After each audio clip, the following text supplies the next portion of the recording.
라스무센 리포트라는 미국에서 제일 정확하고 정평을 자랑하는 거기에서 마지막 여론조사라고 콜이라는 것은 결과가 나왔다는 뜻입니다. 파이널 콜, 마지막 결과. 저 아저씨예요. 그냥 한번 읽겠습니다. 트럼프 is polling better than the last two cycles. 대통령 2번 나왔었죠. 2번 어느 때보다 지금이 훨씬 조건이 양호하다. And should win comfortably. 이거 comfortably라는 것은 어렵게가 아니라 쉽게 편안하게 이겨야지 맞는 것이다. 지금 모든 자료가 그렇다는 얘기입니다. 파이널 콜. 마지막. 그러니까 이제 미국 방송 보면은 너무 비슷하면은 too close to call 그럽니다. 너무 가까워서 너무 가까이 있어서 판정을 못 하겠다. 근데 이거는 파이널 콜 판정을 해버렸습니다. 라스무센 리포트. 그래가지고 지금 미국에서 가장 흔히 나오는 숫자가 312석입니다. 312표. 트럼프가 312표를 얻고 카말라 해리스가 226을 얻을 거다가 제일 많아요. 조금 더 어떤 사람은 320몇까지 보는 사람도 있고 그런데 제가 이제 여러 개를 다 살펴봤는데 312대 226이 제일 많다. 270이 넘으면은 당선이 되는데 저 정도 되면은 아주 완승했다라고 얘기하는 겁니다. 그래서 지금 저런 수치가 나오고 있고 그리고 전국적으로 그러니까 원래 공화당은 전국 득표수에서는 조금 밀려요. 예를 들어서 지난번에 트럼프 대통령이 힐러리 클린턴 이길 때도 한 2% 정도 졌습니다. 2% 졌는데 선거인단에서는 300 몇 대 200 몇으로 이겼어요. 그러니까 지금 미국 정치가 그렇게 돼 있기 때문에 선거인단을 이기는 사람이 당연히 이기는 것이죠. 그런데 이번에는 전국 투표율도 3% 이길 거다. 그러면 공화당이 100% 이기는 겁니다. 전국 투표율조차 이기면은 전국에서 저도 이기는데 2% 정도 주면 이깁니다. 그런데 3%를 이기는 거로 나와 있다. 그리고 이번에 이제 여자가 대통령 나와서 그런지 몰라도 여자 중에서는 46대 49로 카말라 해리스가 3% 앞서더라고요. 근데 남자는 51대 43으로 8%가 앞섭니다. 그러니까 뭐 남자하고 여자하고 숫자가 같으니까 적용해 보면은 트럼프가 3% 앞서게 나온다라는 것이 되는 거죠. 저기는 뭐 성별, 학벌 이런 거 따지지 않고 저 성별만 따진 거예요. 그래서 이제 이 트럼프가 조금 전국 투표율도 앞설 가능성이 있다라는 얘기를 해드리겠습니다. 그리고 이제 NBC라는 방송, 이건 뭐 방송 공영 방송이라기보다도 민주당 운동원입니다. 그 사람들은 뉴욕 타임스, 워싱턴 포스트, ABC, CBS 딱 보면은 저 사람들은 카말라 해리스를 위해서 방송을 하는구나. CNN도 너무 그래가지고 지난번에 선거할 때 CNN을 미국 사람들이 클린턴 뉴스 네트워크, 뭐 클린턴을 위해서 방송하는 거네 하고 그 정도로 미국의 그 주류 방송들이 민주당 쪽으로 너무 기울어져 있습니다. 그런데 NBC가 마지막 여론조사를 발표했는데 49대 49예요, 전국. 그럼 트럼프가 이기는 거지. 47대 49라도 트럼프가 이기는데 트럼프가 2% 모자라도 이기는데 그러니까 그 라스무센 리포트 저 사람은 뭐 여론조사의 전문이죠. 그렇게 오랫동안 낑낑거리더니만 결국 이 결과를 찾느라고 이렇게 오래 걸렸니? 이런 식으로 약간 조롱한 거예요. You've come a long way. 정말 멀리 왔다, baby. 이놈들아 정말 멀리 왔네. To get where you got to today. 그 49대 49를 얻기 위해서 참 오래 고생했다 이런 소리죠. 동률일 경우 거의 무조건 트럼프가 승리하는데 NBC에 의하면은 9월 달에 카말라가 5% 앞서고 있었습니다. 근데 왜 지금 갔다고 그러니? 왜 지금 와서 갔다고 그래? 지금도 이긴다고 그러지 않고 조종하는 겁니다. 이제 갔다고 그랬을 땐 저도 창피하지 않죠. 이겨도 괜찮고 져도 돼. 근데 오늘도 5% 앞선다고 그러면은 그 말이 안 되지. 근데 그러면 9월 달에 정말로 카말라가 5% 앞섰을까? 앞서지 않았다가 전문가들의 답입니다. 우리나라 신문에 오늘 난 거예요. 우리나라 이제 인터넷 신문이지만은 마지막 여론조사에서 해리스가 우위, 선거인단 트럼프보다 14명이 더 많대. 그래서 트럼프가 떨어져. 뭘 베꼈는지 잘 모르겠어요. 그리고 또 경합 7개주 여론조사 역전, 초조해진 트럼프 조작이 돼. 트럼프가 조작이라고 얘기했대. MBC입니다. 야, 저건 어떤 걸 베낄까? 여론조사 역전. 지금 하여간 뭐 그렇게 나오니까 제가 다 소개를 해드리겠습니다. 그리고 이제 우리 방송에 미국 대선 내일 본투표 경합주 초박빈 접전. 이긴다는 말은 안 해 잘. 자기네가 이긴다는 말을 하는데 그냥 초박빙이에요. 그리고 지지율 딱 1% 차이 초긴장, 폭력 사태 대비 군 비상 대기령. 그러니까 이제 누가 이기는지 모르는데 초박빙이다 이거예요. 제가 며칠 전에 어디 방송에 나가가지고 물어보더라고요 기자가. 미국 상황이 어떻습니까? 그래가지고 카말라가 이긴다는 사람들은 지금 다 박빙이라고 그러고 트럼프가 이긴다는 사람들은 지금도 트럼프가 이긴다고 그런다. 그러니까 박빙이 반이고 트럼프 이긴다가 반이니까 트럼프가 이긴다일 겁니다. 라고 얘기를 했습니다. 논리적으로 그렇죠. 카말라가 이긴다는 사람은 지금 박빙으로 바뀌었고 며칠 놔두고 트럼프가 이긴다는 사람들은 계속 이긴다고 그러고 그 절반은 박빙이고 절반은 이긴다면 이긴다죠. 그죠? 예, 그래서 제가 그렇게 얘기를 했더니 그냥 웃고 말더라고요. 여러분 미국에서 제일 정확한 예측, 미국 선거사상 가장 정확한 예측으로 이름을 날리는 사람이 네이트 실버라는 사람입니다. 나이도 많지도 않아요. 78년생이니까 지금 뭐 그러면 40대 몇이죠? 아직 50대도 안 된 사람이죠. Pollsters cheating to keep Trump Harris close. 지금 말이야 선거 여론조사하는 사람이 지금 거짓말하고 있다. 왜? 카말라하고 트럼프하고 비슷하다고 보이게 거짓말하고 있다는 얘기입니다. 그래야지 손님이 안 떨어지죠. 그래야지 재미있고 비슷비슷해야지. 한 놈이 너무 잘하면 재미가 없어.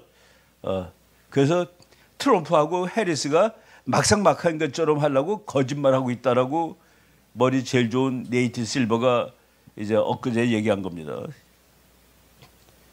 그래서 이제 자기는 그러니까 선거 전날까지 비슷비슷한 결과를 내는데 저놈들 다 거짓말하는 거야. 난 안 믿지. 말도 안 돼. 거짓말이야. 쭉 얘기하고서 저 사람이 네이트 실버예요.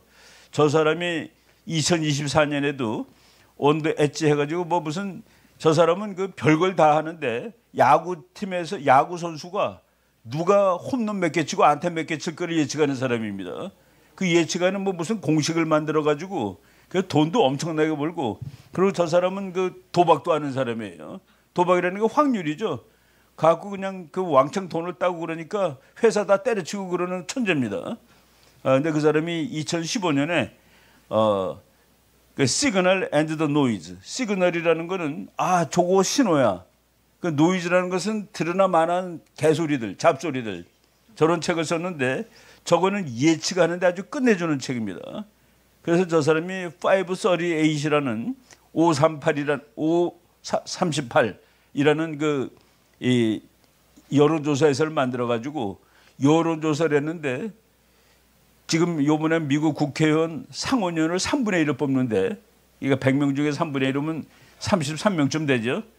어떤 해에 35명 뽑는 해에 35명을 다 맞췄습니다. 그리고 50개 주에서 누가 이길 거를 49개를 맞춘 적이 있는 사람이에요. 2008년에. 그래서 저 사람은 완전히 저 사람이 한마디 하면 다 따라가고 다 난리가 나는 겁니다. 그 공화당이나 민주당이나 네이트 실버가 뭐라고 얘기하는지 그게 제일 정확한 거예요. 그 정확한 사람이 지금 언론들은 거짓말하고 있다. 서로 비슷하게 보이기 위해서 거짓말하고 있다. 1% 2% 차이 난다는 거는 통계학적으로 말도 안 되는 소리다. 박빙 그런 거 말이 안 되는 소리다. 라고 얘기를 하고서 뭐 저 사람이 50개 중에 49개 주 결과를 맞힌 적도 있고 총선 상원 당선자 35명을 다 맞힌 적도 있고 그리고 다른 2008년에 오바마가 나왔을 때 롬니를 다 예상했는데 이 사람 혼자 오바마라고 얘기했고 50개 주의 결과를 다 맞췄대요. 그때는. 그래서 아주 난리는 그리고 야구 선수들 성적을 예측하는 시스템도 만들고 이 사람이 한 말입니다. Silver has Trump ahead 55% to 45 nationally. 뭐예요? 트럼프가 55대 45로 앞서고 있다. 사실은 이거면은 잘못하면은 저 50개 주에서 47, 8개를 공화당이 가져갈 수도 있는 겁니다. Meanwhile, Silver has Trump ahead. 뭐 그냥 우리 영어 그대로 나오잖아요. 45대 55. 이거는 뭐 게임 끝난 거지. 이건 하나만화가 되는 것이죠. 예, 그럼에도 불구하고 또 트럼프는 미국 양쪽에 전부 다 그 자기 개인 그 당의 여론조사 팀이 있습니다. 그게 제일 정확한 거예요. 사실은. 그래서 트럼프는 항상 웃고 있고 카말라는 항상 그 얼굴이 좀 찌그러져 있는 겁니다. 이건 뭐 자기네들끼리도 이거 뭐 이제 지는 거 아닙니까라고 다 얘기하고 있어요. 속으로. 트럼프 is on the verge. 이제 거의 끝났다.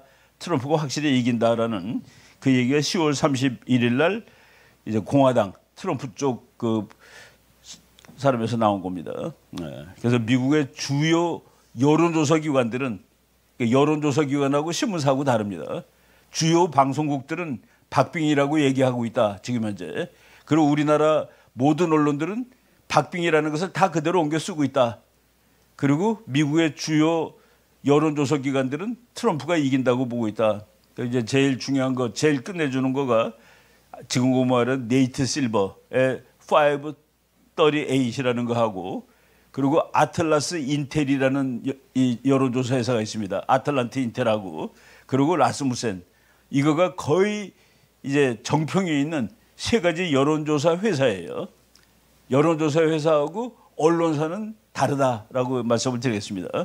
too close to call 이거는 너무 비슷해서 너무 박빙이라서 누군지 모르겠다가 아니라 final call 이긴 놈 나왔다라고 이제 발표하는 거죠. 그리고 인터랙티브 폴이라는 데서도 이거는 아주 트럼프가 지는 건 없어요. 일단 아주 박빙으로 이기더라도 275대 263, 270부터 이기는 겁니다.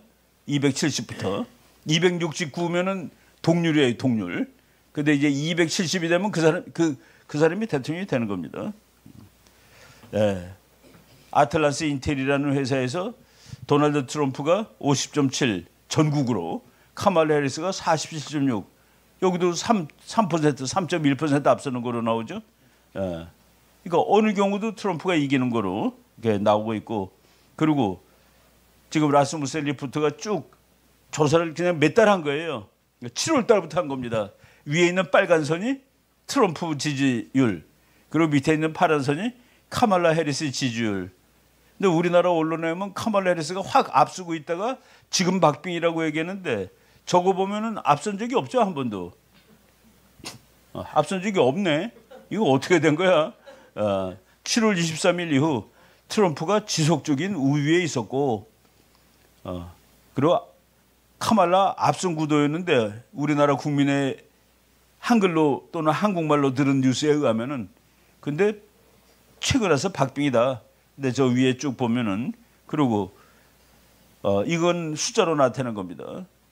7월 달서부터 9월 달서부터 지금까지 트럼프가 한 번도 진 적이 없어요. 여론조사에서. 라스무센에 의하면은 이거가 제일 정확한 여론조사 회사라고 그랬는데 하여간 여기서는 안 지잖아요. 그죠? 그리고 아틀란타 인텔이라는 회사 7월 달서부터 10월 달까지 트럼프가 항상 위에 있었습니다. 보세요. 빨간 거가 트럼프 줄이고 파란 거가 카말라인데 언제 앞뒤가 바뀌어? 트럼프 뒷심 우리나라 신문에 이렇게 나와. 트럼프가 뒷심이 좋대. 밀리고 있다가 앞선대. 밀린 적이 어디 있어요? 바로 이런 것들이. 그러니까 네이트 실버라는 천재가 저것들이 다 니네들 속인 거야. 그냥 비슷하게 나타나게 하려고 그렇게 다 조작한 거야. 여론조사 참 믿으면 좀 곤란하죠. 여론조사는 그 기분 좋게 만들 수 있습니다. 그래서 여론조사 트럼프가 이제 48.3, 해리스가 49.2, 해리스가 1% 정도 더 나오더라도 선거인단에서는 트럼프가 이길 확률이 93.2%다. 저게 바로 한 열흘 전 거예요. 그러니까 전체 표가 2% 약하더라도 실제로 대통령이 당선이 되는데 지금은 전체가 3% 앞선다. 3점 몇 퍼센트 앞선다라고 나오는 것이 여론조사 기관들의 평가다라고 보는 겁니다. 예, 그거는 제가 이제 이 그림 여러 번 보여드렸지만은, 예, 저기 3이라고 빨간 별, 3짜리 조그만 주들, 제일 큰 주 54표가 되는 캘리포니아, 저 54, 3 이런 거는 숫자를 어떻게 만드느냐? 미국에는 국회가 2개 있다고 그랬죠. 상원은 모든 주가 2명씩이라고 그랬죠. 인구가 많던 적던. 하원은 인구 비례대로 해가지고 인구가 아주 적은 주는 하원 1명. 그래서 보통 대략 나누면 70만 명당 하원의원이 1명입니다. 그러니까 캘리포니아 54라는 것은 하원의원 52명 더하기 상원의원 2명에서 54석. 그리고 저 옆에 와이오밍주 3석이라는 거는 하원 1명, 상원 2명. 그러니까 인구 비례로 와이오밍은 하나, 캘리포니아는 52, 상원의원이, 하원의원이. 그러니까 인구가 52배나 많은데 실제로는 67배예요. 한 명은 하원을 무조건 줘야 되기 때문에 실제로는 캘리포니아 인구가 67배인데, 그런데 대통령 선거할 때는 54대 3이니까 18밖에 힘을 못 쓴다. 인구는 60 몇 배가 되는데, 그리고 저거로만 보더라도 52배인데, 바로 그래서 이 조그만 줄을 다 휩쓸어가는 사람이 대통령이 당선된다. 그 왜 저런 제도를 만들었을까? 미국이 맨 처음에 만들어질 때 동쪽에 있는 13개 주가 이제 나라를 만드는 거예요. 합중국을 만드는데, 이제 인구가 많은 버지니아 주가 우리 국회도 만들고 국회의원은 인구 비례대로 합시다. 그랬더니 인구가 아주 적은 뉴저지 주가 아이 그럼 니네들끼리 미국 만드세요. 나는 혼자 살게. 그래서 합치기 위해서 서로 타협한 겁니다.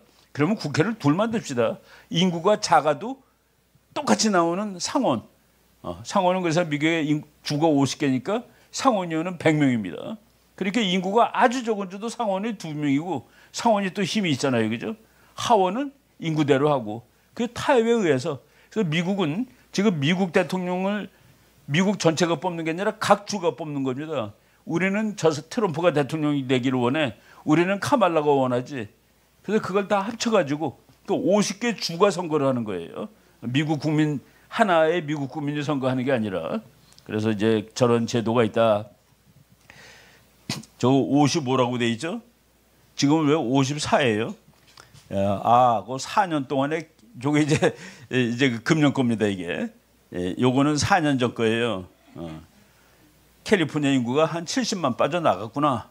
그런 소리예요. 그리고 봐요. 텍사스가 40이죠. 그런데 36, 37, 38. 그러니까 2가 늘었어. 그러니까 한 100몇십만이 늘었다는 소리예요. 저쪽 그 동쪽에 20이라는 주 있죠. 20. 그게 필라델피아가 있는 펜실베니아 주입니다. 근데 지금은 19예요. 니네 망했구나. 그동안에 사람들이 다 빠져나갔네. 그 망한 주입니다. 경제적으로. 그런데 요번에 이렇게 다 계산해 보니까 펜실베니아를 이기는 사람이 이기는 거예요. 근데 펜실베니아 주는 경제가 망해서 화가 왕창 나 있어. 그럼 누가 될까? 그런데 거기서 박빙이고 카말라가 이긴다라고 조사하는 여론조사 결과는 말이 안 되는 겁니다. 제가 그 7년 전에 트럼프가 이긴다고 그랬을 때 필라델피아 보고서 트럼프가 이기겠구나 그런 겁니다. 보니까 필라델피아 사람들의 분위기가 야 우린 다 나라 망하는 거 아니야? 그런 분위기예요. 뭐 내가 가서 물어보고 쉬어보지는 않았지만 그 동네 분위기 뭐 써 있는 거 간판 꽂아놓은 거 보면 대충 느껴지잖아요. 이 동네는 공화당이구나, 이 동네는 민주당이구나 하고서 그런 식으로 와서 얘기를 했는데 그때도 여론조사가 대부분 거짓말이었다는 소리예요. 그 여론조사는 트럼프가 당선될 확률은 10% 미만이라고 그랬습니다. 그리고 힐러리 클린턴이 90% 이상. 근데 보니까 저녁에 보니까 단 하루 만에 결과가 나왔죠. 압도적이니까. 바로 이렇게 숫자 변하는 걸 보면은 어느 주가 기분이 나쁜 주구나 이렇게 알 수 있어요. 그래서 지금 붉은 파도가 밀려온다. 그래서 누가 그림도 참 잘 그렸어요. 그 미국 독수리 마크 해가지고 붉은 파도는 공화당이 싹 쓸고 있다 그런 소리입니다. 그래서 모든 경합주, 뭐 어차피 민주당이 주가 있고 어차피 공화당이 주가 있고 경합주들 전체가 트럼프가 우세한 거로 나온다. 7개가 다 트럼프가 이기는 거로 나와요. 아리조나, 네바다, 노스캐롤라이나, 조지아, 펜실베니아, 미시간, 위스콘신 전부 이기는 거로. 그러니까 압승한다라고 지금 나오는 거죠. 뉴욕 타임즈가 이번에는 또 재밌는 거가 지금 중요한 언론들이 대부분이 민주당 지지고 그리고 선거하기 한 2주일 전에 우리는 민주당을 지지합니다. 독자 여러분들도 지지하세요. 라고 하는 것이 전통이었는데 이번에는 대부분이 안 해요. 한 200개 신문사가 안 합니다.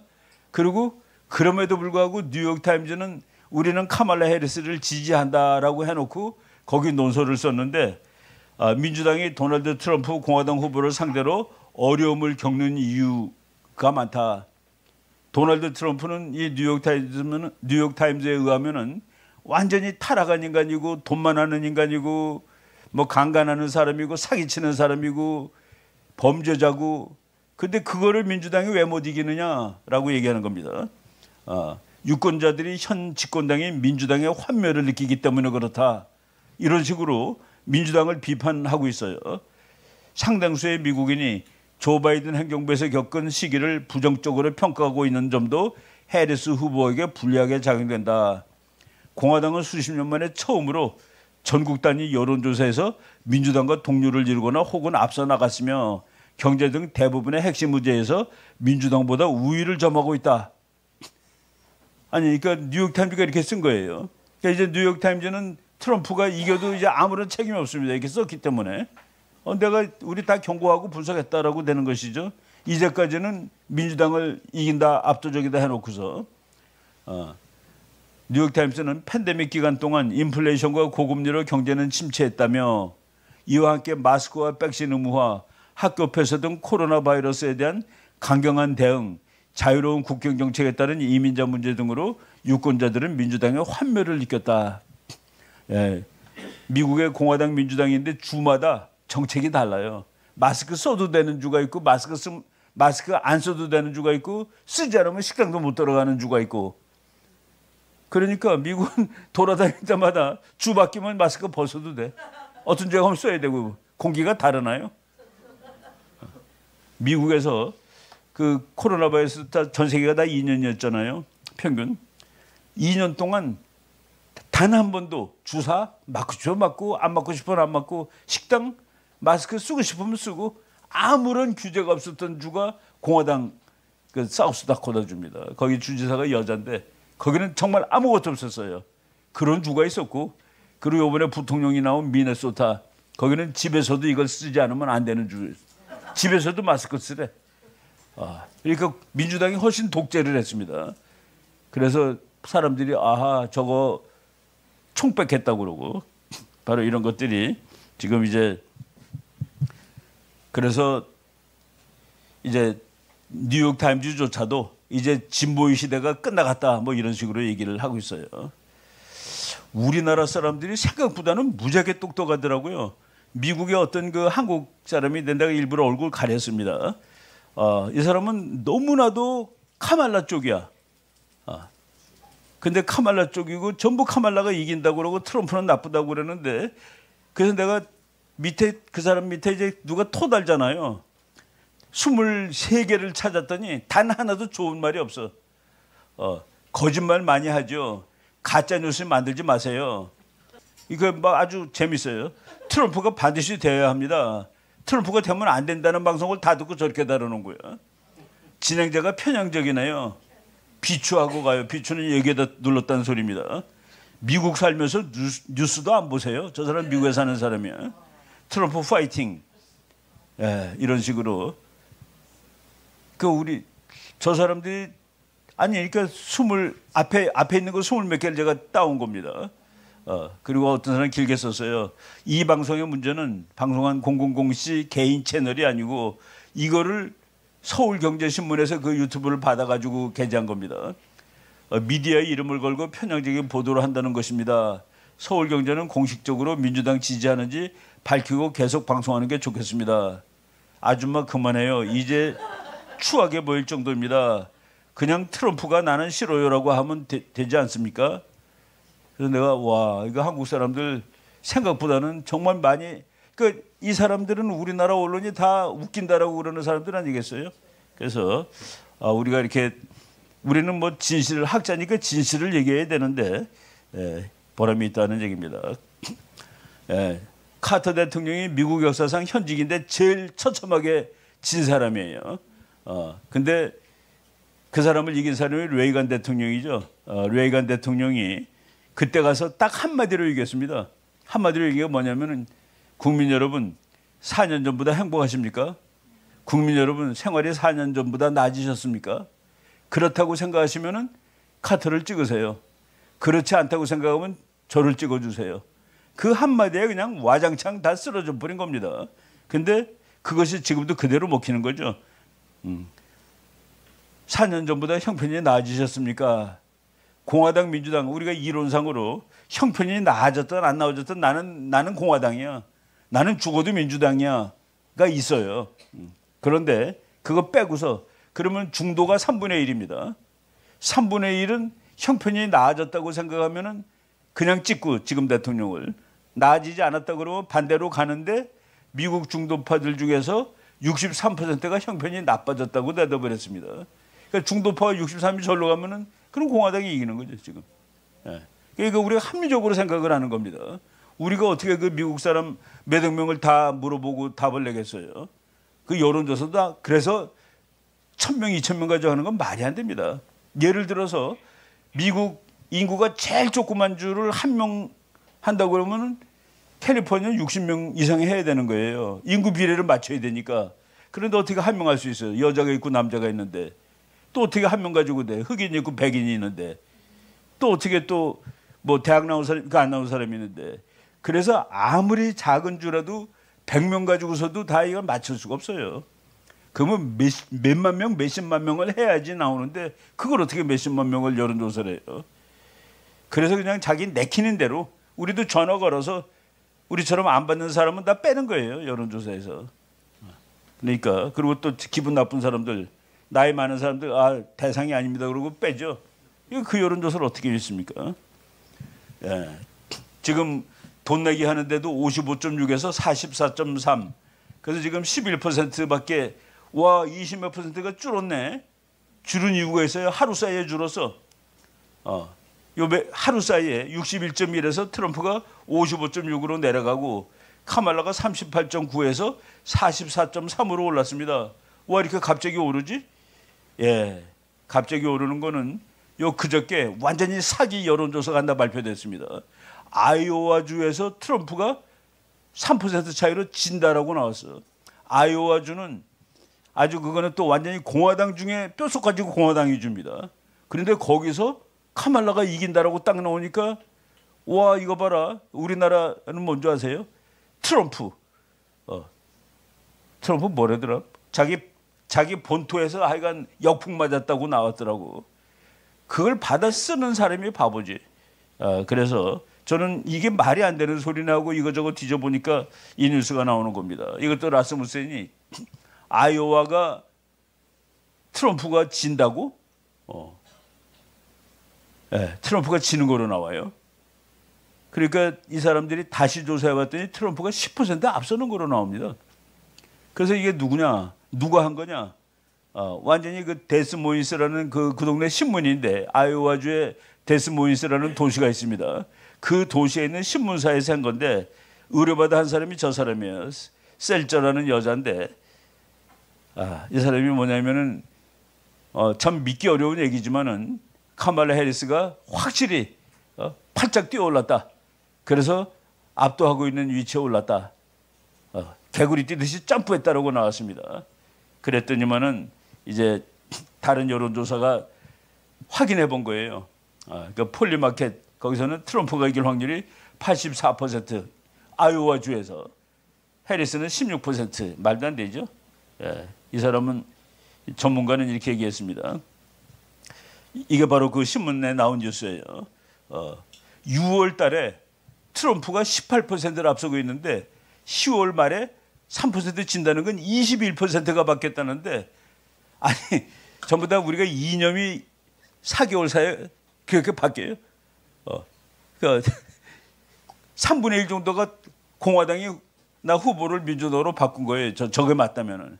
그러니까 이거는 통계학적으로 말이 안 되는 겁니다. 트럼프 지지자의 40% 정도가 이탈해야 되는 거예요. 보통 이탈할 때는 적으로 안 가죠. 기권하죠. 나는 그냥 기권해야 되겠어야지 나는 재찍어야 되겠어가 아닙니다. 그래서 해리스가 아이오와에서 이겼다고 한다. 미친 문외한의 여론조사에 의하면 그렇다.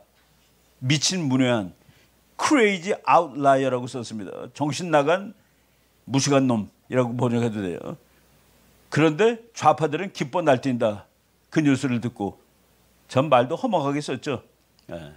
이게 그 현실입니다.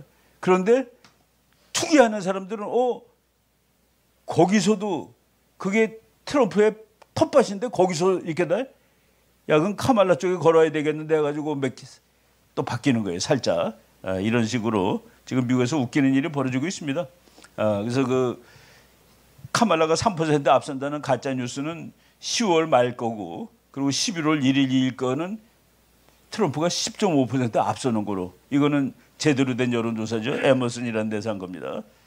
그리고 여러분들 여론조사가 얼마나 엉터리인지 보세요. 11월 3일 겁니다. 펜실베니아에서 카말라가 이긴데 52, 트럼프가 48. 와, 펜실베니아에서 트럼프가 지다니 말이 안 되네. 그런데 오늘은 55대 45로 바뀌었어요. 하루 사이에 7%씩 오르락 내리락 합니까 이게? 이쯤 됐으면 벌써 투표가 시작됐는데 다 결정이 된 거지.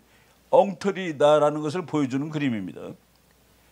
아무리 그래도 하루에 트럼프 찍던 사람들이 7%나 늘어요. 52%가 45로 7%나 줄고. 그래서 이게 다 가짜다. 왜 이런 가짜고 행행할까? 만드니까. 조작하니까. 그래서 진짜입니다 이거는. 다 경합주에서 트럼프가 다 이기는 거로 이렇게 나오고 있고. 더 자세히 보면은 아틀란티 인텔. 그러니까 보더라도 더 권위 있는 자료를 봐야 됩니다. 뉴욕타임스 뭐 ABC 이런 거가 아니라 여론조사 갤럽 이런 걸 봐야 되는 거예요. 그래서 트럼프가 312대 저걸 갖다 적용해 보니까 312대 226으로 이기는 거로 나온다. 이거 많아요. 그리고 이제 뉴욕 포스트라는 또 다른 신문에서도 경합주 7개가 다 트럼프가 이기는 거로 나왔다. 그러니까 뉴욕 포스트는 뭐 저거는 신문사인데 쟤는 또 놀랍게도 트럼프를 지지한 신문사입니다. 꽤 큰 신문사인데. 그렇지만은 그래서 이제 걱정이 저게 이제 4년 전이에요. 트럼프가 쭉 앞서 나가고 있는데 갑자기 바이든 표가 그냥 몇십만 표가 확 올라갔어. 그래갖고 이겼어. 그래서 프로드, 저걸 사기라고 그러는 겁니다. 부정. 선거 부정이라는 책이 2018년도 나왔는데 2020년에 저런 일이 있었다 해가지고 지금 이걸 걱정하고 있습니다. 그래서 too big, too rig. 사기를 치기에는 너무나도 큰 격차를 벌려놔야 된다라는 뜻이에요. 승리는 분명한데 이게 부정으로 승리를 뺏길지 모른다. too big, too rig. 그러니까 아예 부정을 해도 도무지 안 될 정도로 격차를 벌이자라는 구호를 부르짖고 있는데 바로 저겁니다. 아무리 그냥 확 갖다 부어도 앞서지 못하게. 그러면 저거는 어쩔 수가 없다는 그거죠. 이런 얘기들이 지금 미국에서 나오는 중이다라고 보시면 됩니다. 제가 그 펜실베니아주 금년에 펜실베니아주에서 이기는 사람이 이기는데 딱 한 주를 치라면 저주입니다. 근데 저주 얘기를 잠깐 하고 저기서 우리나라하고도 무슨 관계가 있는지 이런 거 한번 말씀드려 보겠습니다. 펜실베니아주의 그 필라델피아가 우리나라로 치면 경주쯤 되는 도시예요. 미국의 아주 제일 그 최고 역사 도시고 저기서 이제 그 미국 헌법도 만들고 미국의 독립한 데가 필라델피아 있는 펜실베니아주죠. 근데 저 주가 석유가 그렇게 많이 나오는데 요 몇 년 전에 트럼프가 당선된 다음에 왜 트럼프가 당선되었나를 아주 그 유명한 교수입니다. 데이비드 한슨이라는 사람이 분석한 책인데 우리말로도 이제 나와 있는데 저기서 밝힌 이유가 금년에도 마찬가지라고 저는 봅니다. 빨간색인 주 내가 전부 트럼프 찍은 데예요. 파란색인 주가 그때 전번에 민주당 주입니다. 근데 지리로 보면은 빨간색이 훨씬 많죠. 근데 파란색이 다 도시들이라 인구가 도시가 많아서 그래서 이제 트럼프가 공화당이 질 때도 있고 뭐 물론 이길 때도 있죠. 네. 세계화의 시대. 세계화의 시대는 어떤 시대입니까? 우리가 미국 쌀을 싸게 사 먹고 우리나라 자동차를 미국에 파는 시대가 세계화의 시대예요. 그런데 세계화의 시대가 되면은 국민들이 다 잘 살지가 못합니다. 세계화의 시대가 되면 우리나라 농민들은 망해요. 미국의 대장간은 망합니다. 그래서 세계화는 득을 보는 사람도 있고 손해 보는 사람도 있어요. 근데 그 유명한 미국 교수가 궁극적으로 다 세려본다. 한번 읽어보겠습니다. 과거 국가들은 자급자족을 위해 노력했다. 그러나 지금 국가들은 자신들이 제일 만드는 물건을 만들어서 수출하고 그렇지 않은 물건을 수입한다. 국제 분업은 가족과 마을과 국가를 분열시키기도 했고 끈끈했던 전통사회를 파탄나게 했다. 그러니까 농업이 약한 나라는 농업 망하고 공업이 약한 나라는 공업이 망하니까 전통사회가 파탄나는 거예요. 모든 대륙에 흩어진 농민들과 노동자들은 고통을 당했다. 그런데 왜 세계화를 하니? 그러나 전체적으로 보았을 때 적어도 그들의 아이들 혹은 손자들은 그들보다 더 잘 살 수 있게 되었다. 이게 세계화를 주장하는 사람들의 논리입니다. 여기서 이제 질문 한번 해보겠습니다. 농민들이 망해요. 미국 쌀, 미국 호주 고기가 싸게 막 들어오니까 야 우리 다 망하는데 호주 고기 수입 금지, 미국 고기 수입 금지, 미국 쌀 수입 금지. 그랬을 때 세계화주의자라면은 아주 그 깡패 같은 세계주의자는 그래요. 여보시오, 우리 국민 모두가 다 싼 값에 쌀을 먹고 싼 값에 고기를 먹게 되는데 당신들이 뭐 이렇게 난리치는 거야? 그렇잖아요, 그죠? 우리 모든 국민들이 쌀값이 3분의 1 됩니다. 미국 것만 먹으면은. 그리고 한국 고기만 먹으면 얼마나 더 비싸요? 우리 국민 전체가 이득을 보는데 당신들이 왜 떠드는 거야? 그런데 우리가 그 떠드는 소수를 무시할 수 없는 거가 이 단위가 세계가 아니라 국가입니다. 우리가 정말 진정한 세계주의자라면은 여보시오, 당신이 월급만 잘 받으면 됐지 사장님이 미국 사람이든 영국 사람이든 무슨 관계가 있어? 그게 세계화주의자입니다. 그래도 그 우리나라 회사를 해야 되는 거 아니에요? 그게 국가주의자인데 트럼프가 바로 국가주의자입니다. 카말라 해리스는 세계주의자가 아니라 세계주의자의 조종을 받는 사람이에요.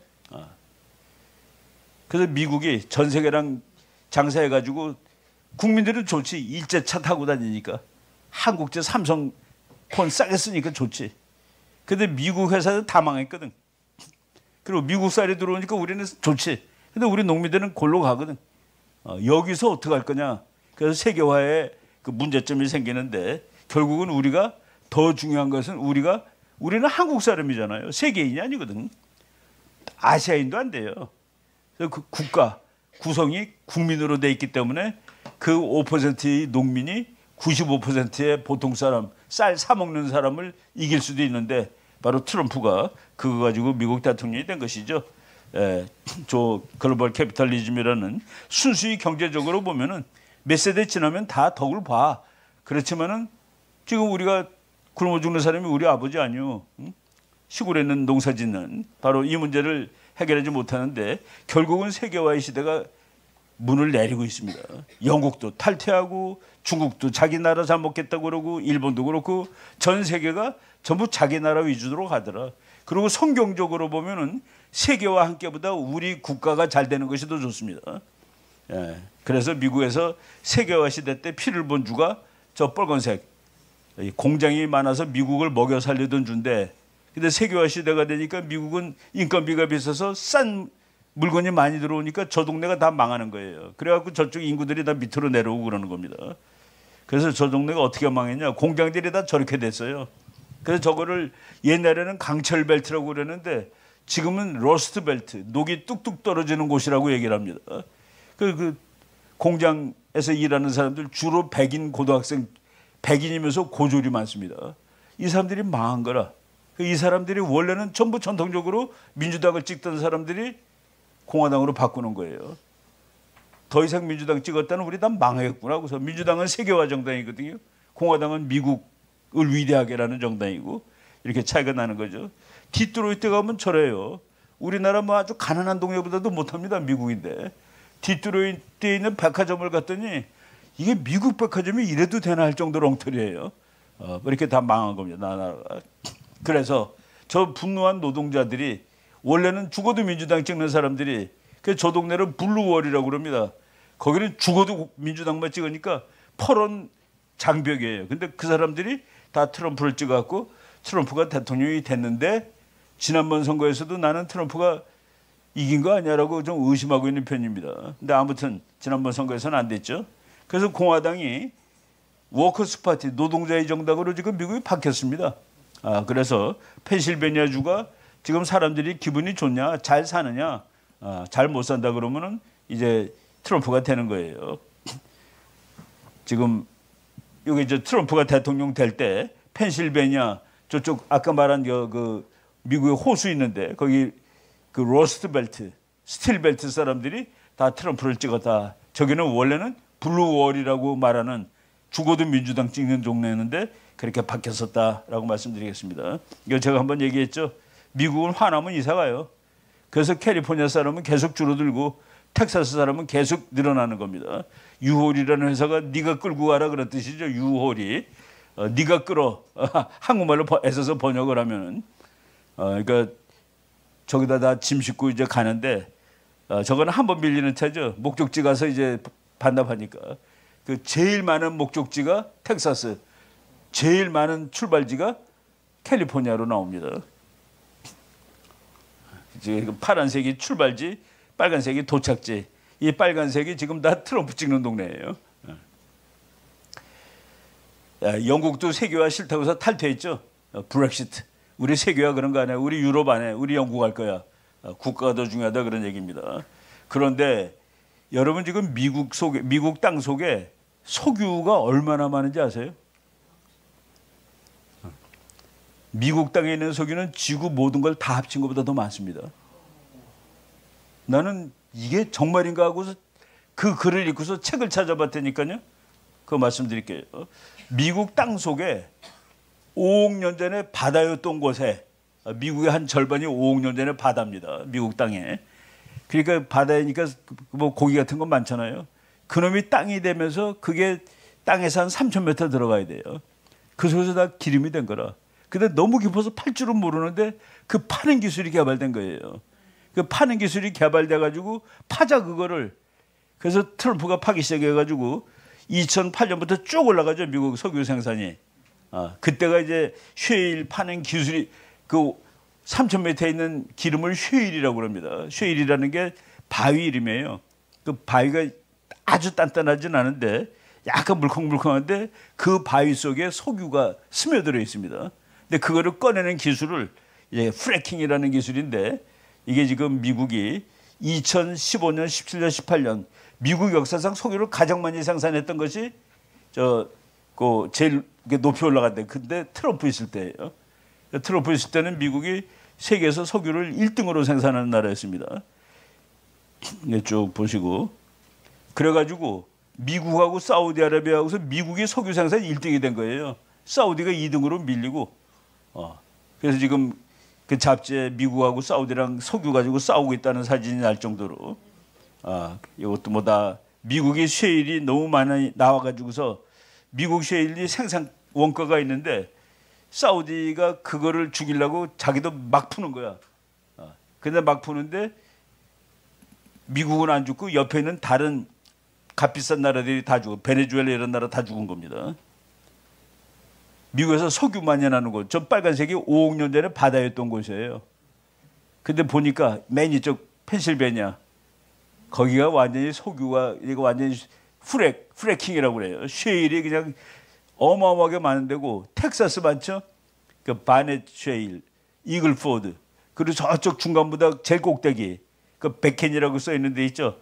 거기가 노스다코다인데 노스다코다에서 석유가 터져가지고 노스다코다는 트럼프 있을 때 경제 성장률이 중국하고 같았습니다. 거의 1년에 거의 9% 10% 그랬어요. 저거를 바이든이 대통령 되면서 다 중지. 왜? 이건 공해야, 공해. 그래서 석유값이 그냥 왕창 올라가는 겁니다. 여러분 기억 안 나시겠지만은 트럼프 때 우리나라 기름값이 1,200원까지 내려간 적이 있어요. 어제 내가 기름 넣었는데 1,690원? 500원씩 더 내고 넣습니다. 트럼프 때는 1,200원, 1,300원 했는데 바이든이 돼서 2,000원도 더 된 적도 있어요. 지금 펜실베니아주에 석유 파는 장소가 점 찍어놓은 데입니다. 그런데 저걸 못하게 해가지고 사람들이 정말 화가 나는 거죠. 정말 화가 나는 중인데 저게 석유 파는 기술입니다. 미첼이라는 사람이 개발했는데 3,000m를 땅을 뚫고 들어가요. 그 바위에 그 파이프가 꽂히면 파이프가 90도로 꺾어가지고 또 옆으로 나가네. 그리고 바위 끝에다가 그 파이프 끝에다가 구멍을 다 뚫어놨는데 있는 힘자에서 물을 압력을 가하면 물이 빡 해놔서 바위가 부서져. 그 바위가 부서지면은 기름이 스물스물 모이죠. 그걸 있는 힘자에서 또 빨아 올리는 거야. 그 기술을 저 아저씨가 개발한 겁니다. 미첼이라는 사람이. 그래서 저 사람이 쉐일 왕이라고 그러죠. 조지 미첼. 저 사람의 아들들이 전부 다 텍사스 대학 지질학 박사들인데 아버지 그거 안 돼요. 하지 마세요. 그랬더니 야 어디 한번 해보자 그래도. 이거는 미국의 정신의 승리라고 얘기를 하는 겁니다. 미국의 자본주의의 승리. 그래서 저거를 결국은 저 사람이 도시도 하나 만들었어요. 우리나라 분당 같은 도시를 만들었는데 휴스턴 바로 위에 가면 우들랜드라는 도시가 있습니다. 완전히 계획 도시인데 그러니까 깨끗한 곳에서 자꾸 저 공해라고 그러니까 웃기지 말라 하는 그 반발로 아주 대단한 도시를 만들었죠. 프레커 저거 파는 사람들 저 사람들 때문에 세상이 바뀌고 있다. 세상이 뒤바뀌고 있다. 후레킹 지금 내가 말씀드렸죠. 3,000m 파고 들어가서 쉐일이 우리말로 하면 이파남이라고 혈암 이파남 바위예요. 거기에 딱 꽂히면 90도로 꺾어서 또 가고 그 끝에는 구멍이 뚫려져 있고 파이프에 압력을 인힘 다해서 가면은 그 압력 때문에 바위가 스물스물해지고 그러면 기름이 고이는 거를 쭉 빨아 올리고 이게 뭐 참 기가 막힌 기술인데 저걸 해가지고 미국 석유가 그래서 그걸 다 꺼내면 미국이 얼마나 많냐. 미국은 다른 어느 나라보다 훨씬 많은 양의 개발 가능 에너지 자원을 보유하고 있다. 미국은 사우디아라비아, 이란, 러시아, 중국 그 외 모든 석유 생산 국가들을 다 합친 것보다 더 많은 석유와 천연가스를 보유하고 있다. 그 미국이 당연히 1등 돼야 되는 거죠.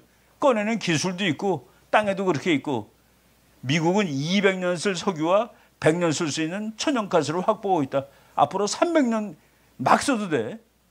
아껴 쓰지 않아도. 근데 로키 산맥에서 또 나왔는데 그것도 미국 혼자 쓰면 500년 쓸 수 있어요. 그러니까 기름이 부족하다는 끝난 얘기예요. 그런데 바이든이 공해야 공해.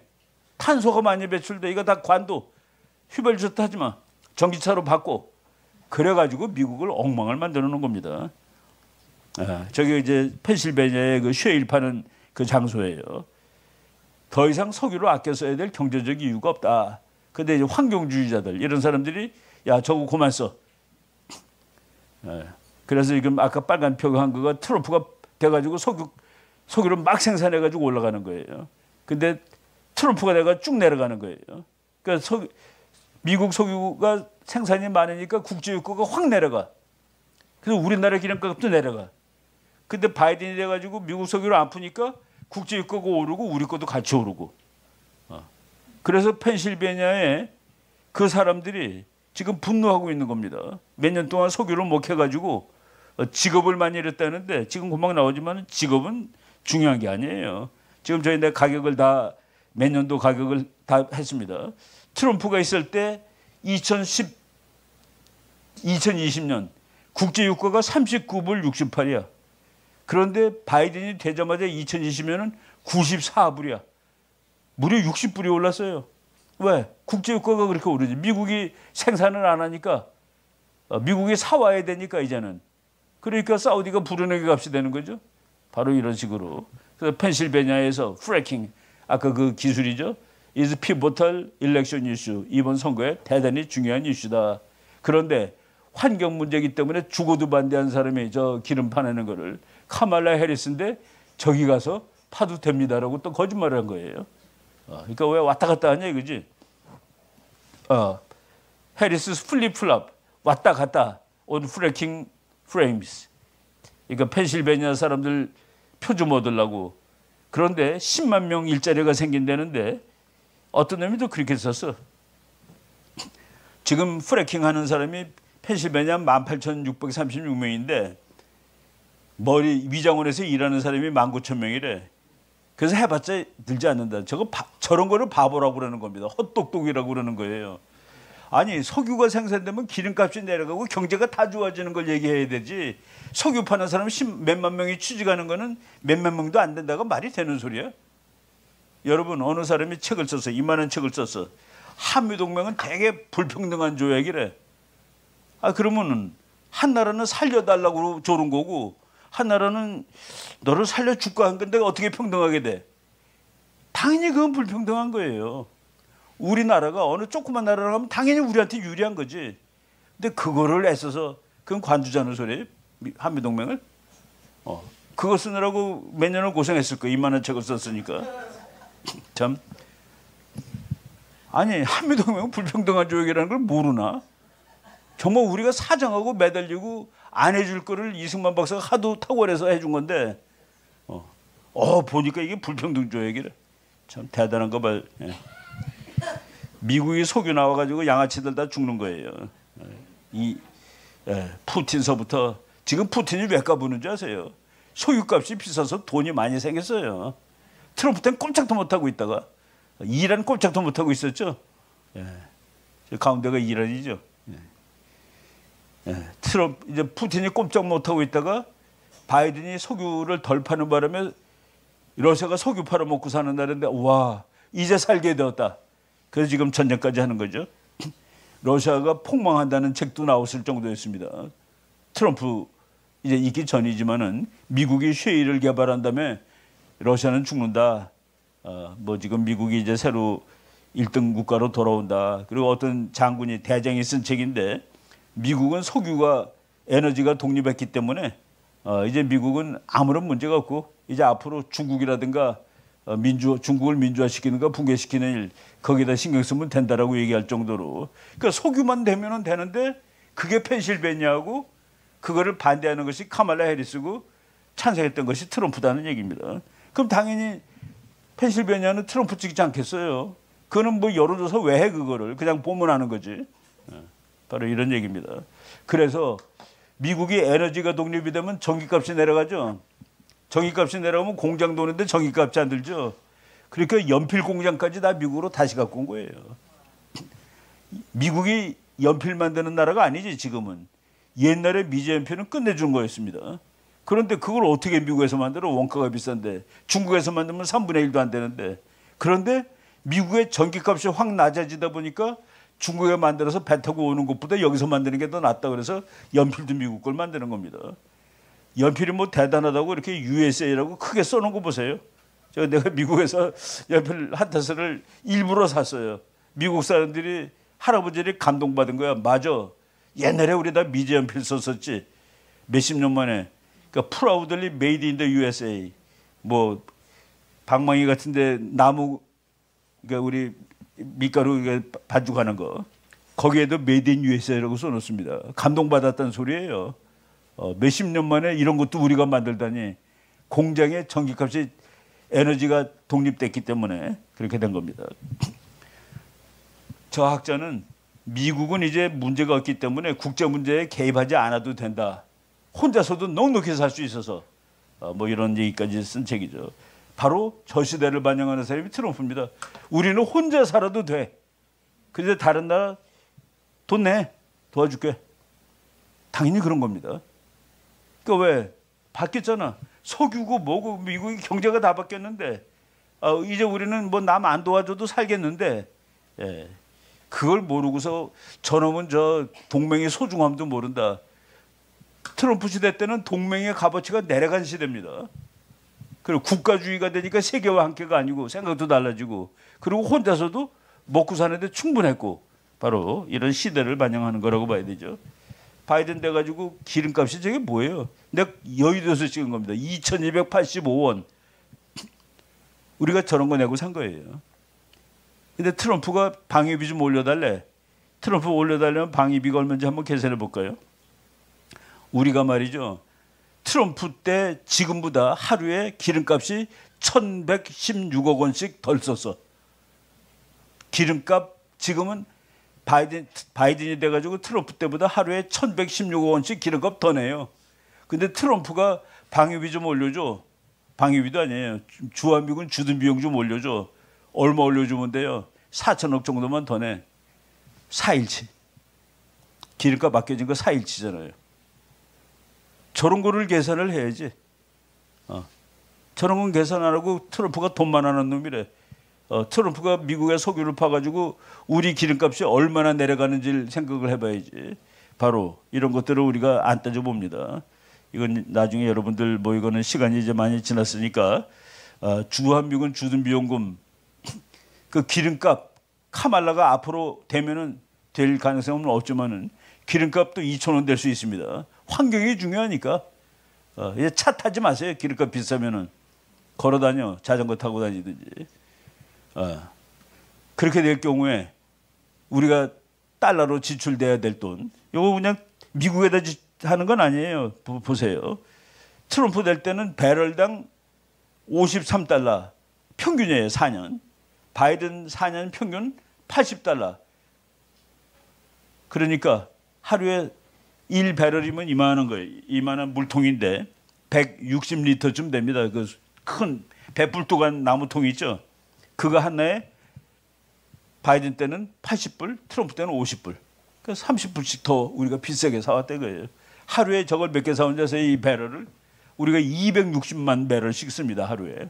그거 배워보세요. 다 얼마 더 쓰는지 나오지. 이런 거를 총체적으로 계산해야지. 그리고 미국이 경제가 좋으면 우리가 팔 것도 많잖아요. 미국 경제가 나빠지면 우리가 수출도 줄어들고. 그런 걸 종합적으로 생각해갖고 누가 대통령 되는 게 좋겠다라고 판단을 해야 되는 겁니다. 이거 쭉 보시고 일본은 75%의 분담금을 내고 있어요. 우리나라는 22%를 내고 있습니다. 근데 카말라가 니네 많이 내고 있어 그랬대. 바보 아니야 저거? 아니 미국을 위해서는 바보 아니에요? 솔직히 바로 우리가 이런 거를 잘 모르는 거예요. 우리나라 국방 예산 많다고 그러는데 국방비를 제일 많이 쓰는 나라가 미국인데 GDP의 3.4%. 중국이 두 번째로 많이 쓰는데 중국은 뭐 그렇게 GDP에서 높지는 않아요. 1.7. 러시아 6.3. 인도 2.4. 우리나라가 2.8입니다. 그러니까 우리나라 정도의 국가안보 상황에서는 조금 쓰는 편이에요. 나는 3% 이상 써야 된다고 계속 주장을 했습니다. 학자로서. 이스라엘은 5.3. 폴란드는 3.8. 러시아 6.3. 그러니까 좀 더 써도 되는 거예요. 나라를 지키는데 국가 안보인데 그게 제일 중요한 건데 우리가 건강을 위해서 돈을 많이 쓰는데 국가의 건강은 국가 안보잖아요. 그죠? 트럼프가 우리나라를 무시하는 사람이라고요? 아니 연설할 때 10만 명 앞에서 흥분할 때는 막 아무 소리나 막 하는 거예요. 카말라는 이번에 편지를 쓴 거야. 한국은 중요한 동맹국입니다. 돈도 상당히 많이 내고 있어요. 이 사람이 글로 써서 말한 거 보세요. 미국의 힘 결의를 의심하는 자는 우리의 과거를 보고 더 이상 의심치 말라. 우리는 미국이나 동맹국이 협박 혹은 공격받는 것을 허용하지 않는다. 우리가 지키기 위해서 싸우고 목숨을 걸었던 땅인 이곳에서 최악의 잔혹, 전쟁이죠. 전쟁이 반복되도록 하지 않을 것이다. 저 사람이 우리 동맹을 우습게 보는 사람이에요. 그리고 북한하고 친한 거 보세요. 김정은 씨, 북한은 당신의 할아버지가 그리던 천국이 아니요. 누구도 가서 하는 데는 지옥입니다. 하지만 당신이 하나님과 인간에 대해 지은 범죄에도 불구하고 저 문장 보세요. 하나님과 인간에 대해서 저지른 죄가 너가 너무 많아. 그렇지만은 너가 마음을 잡으면은 좋은 미래를 위한 길을 제공할 준비가 돼 있다. 영어는 더 격렬합니다. Yet, despite every crime you have committed against God and man.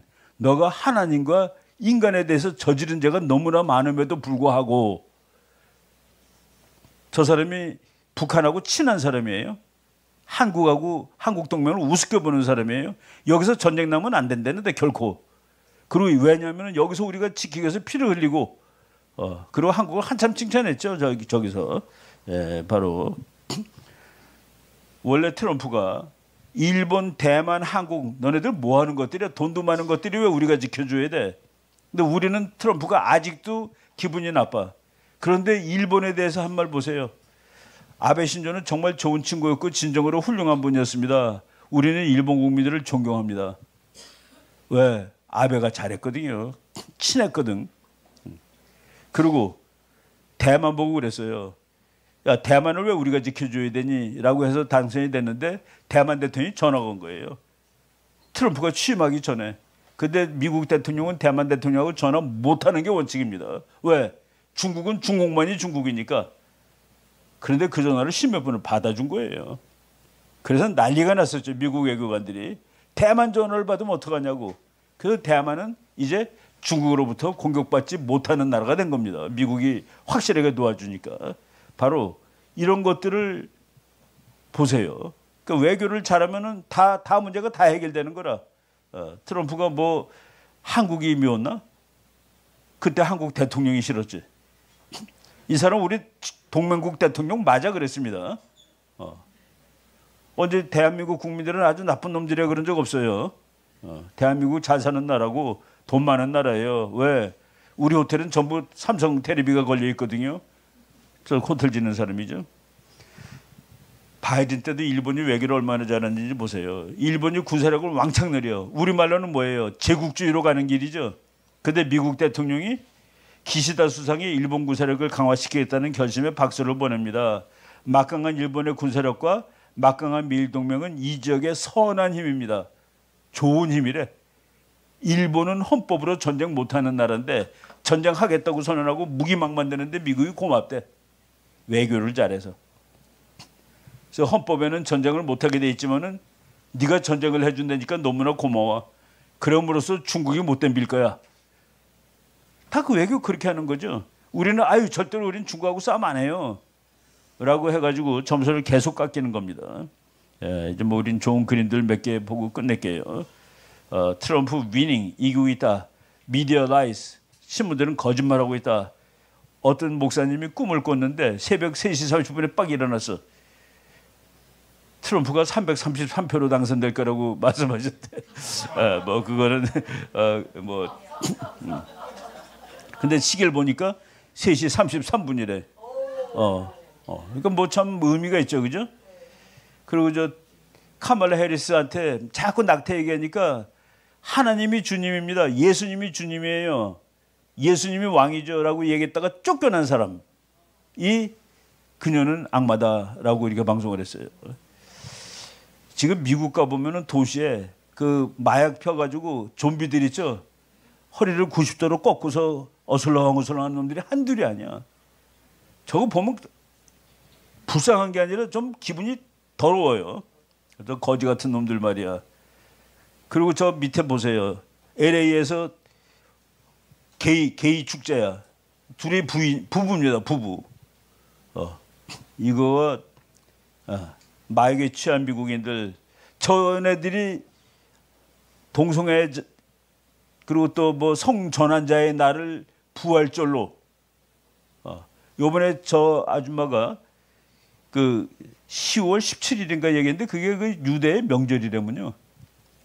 유대 명절이랍니다. 초막절의 시작일인가 뭐 그래가지고 하나님이 저 사람이 비기독교인이 아니라 반기독교인임을 증거하였다. 보고서 저 사람은 이거 보지 않으면 못 읽는 사람인데 예수님이 주님입니다 그랬더니 나가세요. 여러분들이 있을 때가 아니네 여기는. 이 앞에는 조그만 데 가세요. 조그만 데가 기독교 모임이 있었던 모양이에요. 그러면서 아주 저 사람들을 불쾌하게 쫓아낸. 그래서 미국에서 우리 10월 27일 날 한국에서 냈지만 미국은 지난 토요일이면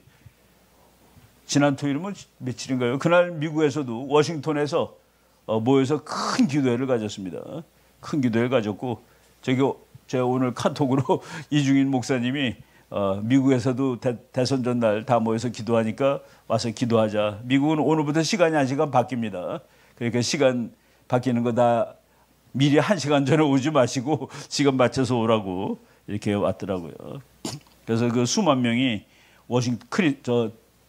뭐였습니다. 저게 이제 워싱턴 타워라고 그러죠. 그 워싱턴 시에 조지 워싱턴 대통령을 기념하는 모여서 이제 기도를 드렸는데 무슨 기도냐면은 To pray for America's atonement. 그 속죄, 미국의 속죄 기도. 그러니까 속죄해야 되지. 이거 보면은 이런 그림 보면 속죄해야 되더랍니다.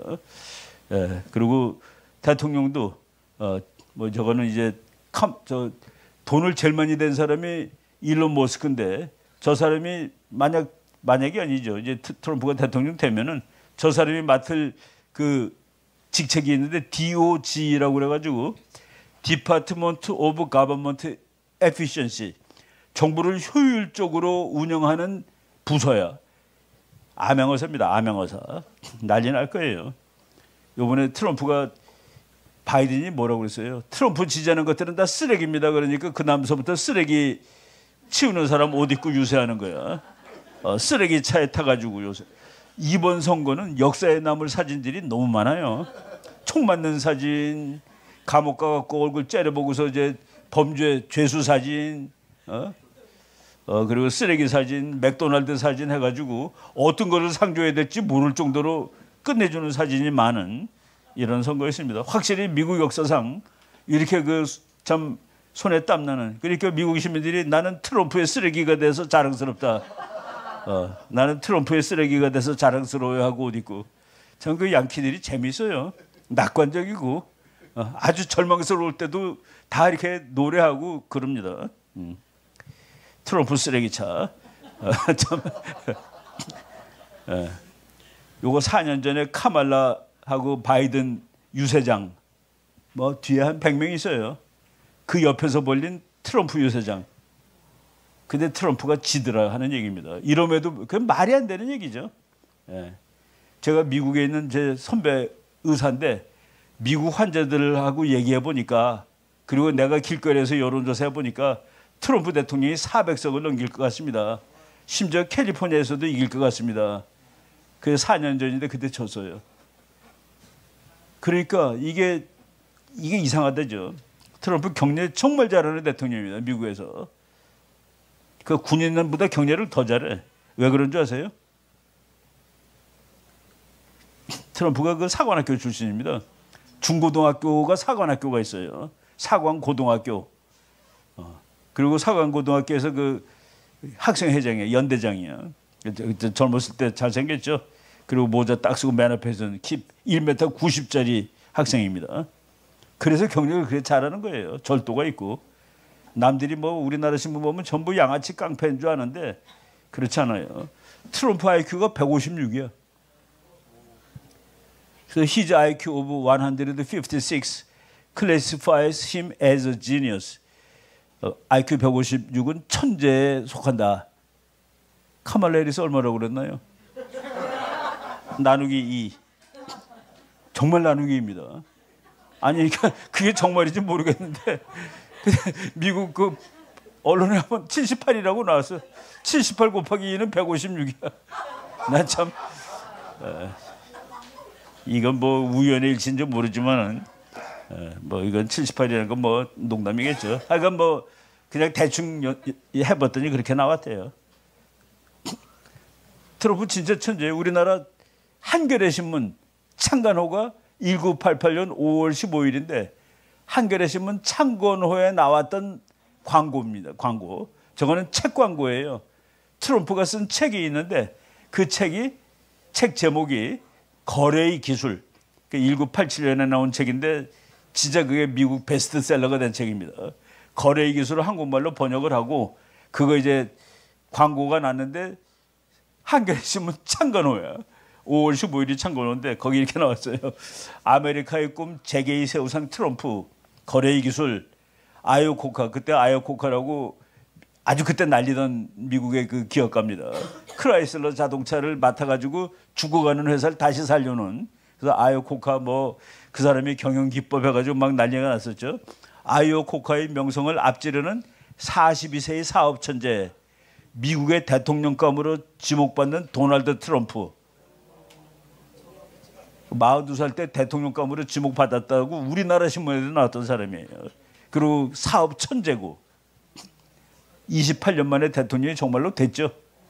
그리고 4년 하고 미국 역사상 처음으로 졌다는 사실을 인정하지 않고 그래서 후임 대통령 취임식에 안 간 첫 번째 대통령입니다.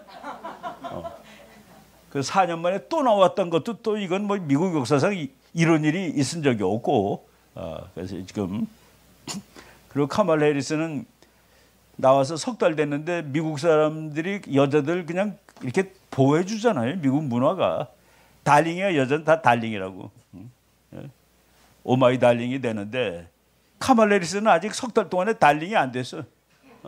극 비호감이 44%야. 난 너무 싫어. 그리고 비호감 51%.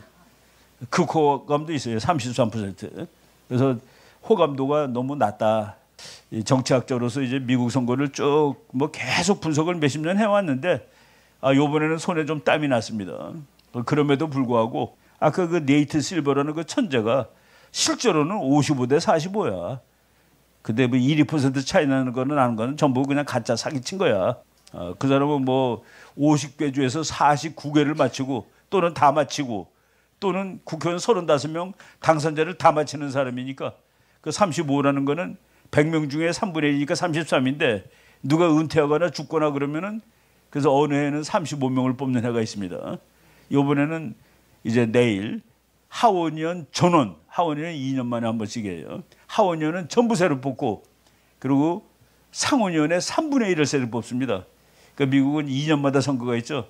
그래서 이제 이번에 24년에 대선, 26년에 총선이 있는데 그때 하원은 다 뽑고 또 상원 A, B, C반 중에서 이번에 A라면 다음에 B반 35명을 뽑는 거예요. 그다음에 또 4년 후에는 대통령 선거인데 그때 또 상원의원 또 3분의 1 뽑고 하원은 다 뽑고 또 열심히 기도하십시다. 네, 여기까지 하겠습니다. 여러분 감사합니다. 네.